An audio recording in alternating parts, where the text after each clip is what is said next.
मुंबईच्या महत्त्वाच्या असलेल्या CSMT स्थानकावर ई कोलाई सारखा कीटाणू पाण्यामध्ये आढळलेला पाहायला मिळतोय। कॅगचा तसा अहवाल देखील आलेला आहे।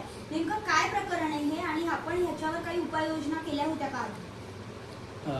दोन सगळ्यात महत्त्वाच्या गोष्टी मी याच्यामध्ये सांगू इच्छितो आपल्याला। कॅगचा जो हा रिपोर्ट आहे, या रिपोर्टची जी समयसीमा आहे किंवा ज्याच्यामध्ये हे टेस्ट ऑडिट केले होते ते 2019-20 पासून 2023-24 पर्यंत ज्या तपासण्या किंवा जी प्रात्यक्षिकं इथं करण्यात आलेली होती, जे रिपोर्ट सॅम्पल्स इथून कलेक्ट करण्यात आले होते, त्या रिपोर्टच्या बेसिसवरती हा बनलेला रिपोर्ट आहे। यामध्ये छत्रपती शिवाजी महाराज टर्मिनसमध्ये काही पिण्यासाठी जे पाणी उपलब्ध करून देण्यात आलं होतं प्रवाशांना, त्या पाण्यामध्ये ई कोलाई हा बॅक्टेरिया आढळला होता।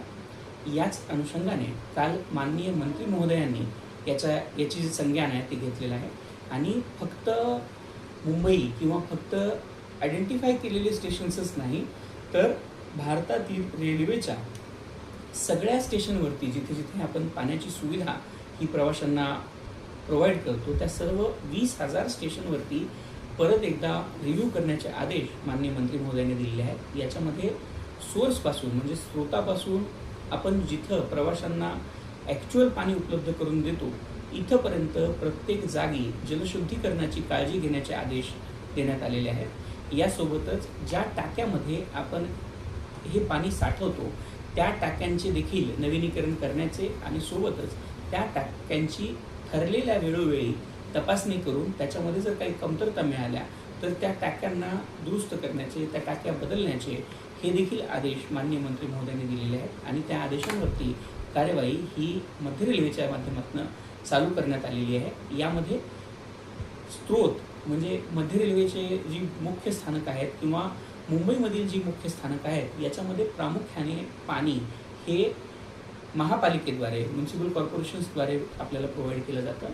तर या पालिकेच्या स्रोतांमध्ये देखील आपण याची तपासणी देखील नियमितपणे करणार आहोत, ज्यामध्ये फक्त ई कोलायच नाही तर ते पाणी पिण्याच्या दृष्टिकोनातून शुद्ध आहे का, ज्याच्यामध्ये TDSची क्वालिटी असू द्या, त्याचा pHचं मेजरमेंट असू द्या, त्याच्यामध्ये जे बॅक्टेरियल इन्फेक्शन्स आहेत किंवा बॅक्टेरिया काही त्याच्यामध्ये आढळून येतात का हे असू द्या, त्याची ओव्हरऑल स्वच्छता काय किती आहे, ह्या देखील साऱ्या तपासण्या या सर्व पाण्यासाठी केल्या जाणार आहेत।